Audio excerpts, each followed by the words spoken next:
नमस्कार। किस्सा के इस अंक में आपका स्वागत है। मैं आपके सामने हूँ एक और कहानी लेकर। कहानी छाते की। छाता तो हम सभी ने अपने जीवन में कभी न कभी इस्तेमाल किया है, चाहे वो बारिश से बचने के लिए हो या धूप से बचने के लिए।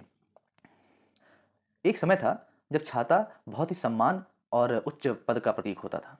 समाज में केवल वही लोग छाता लगा पाते थे जिन्हें किसी विशिष्ट कार्य के कारण राज्य द्वारा पुरस्कृत किया जाता था। छाते के आकार, प्रकार और उनकी बनावट भी अलग-अलग होती थी।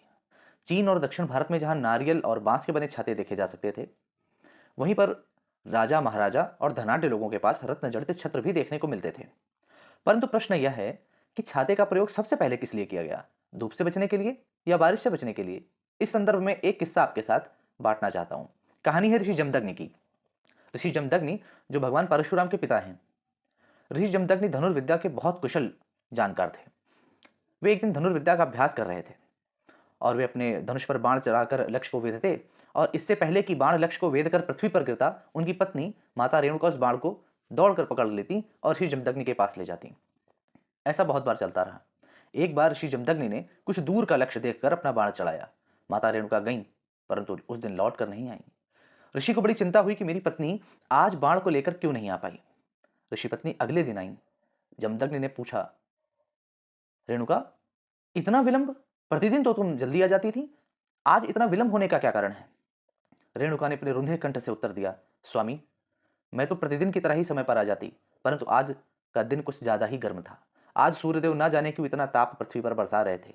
उनके ताप के कारण मैं क्लांत हो गई। मुझे अत्यधिक प्यास लगी, परंतु पास में कोई जल स्रोत ना मिला।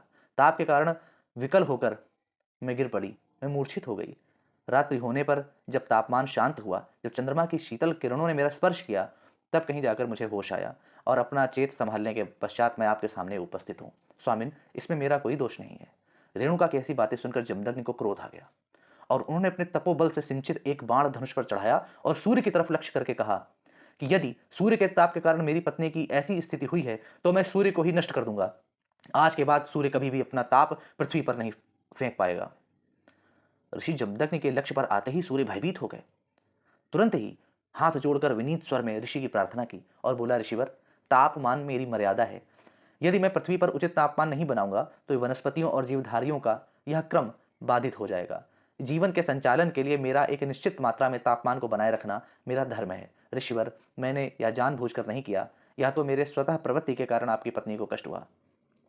ऋषि जमदग्नि का क्रोध शांत नहीं हुआ। इस पर सूर्यदेव ने कहा, भगवान, मैं अपने तापमान को कम तो नहीं कर सकता, परंतु हाँ, आपकी पत्नी की सहायता अवश्य कर सकता हूँ।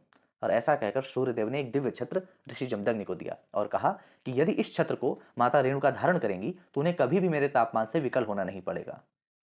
तो इस बात से ये समझ में आता है कि छाते का प्रयोग सबसे पहले धूप से बचने के लिए किया गया। यदि आप इस बात से सहमत हैं तो कमेंट में बताइए। तब तक के लिए धन्यवाद। फिर मिलेंगे किसी और किस्से के साथ, किसी और कहानी के साथ। तब तक के लिए नमस्कार।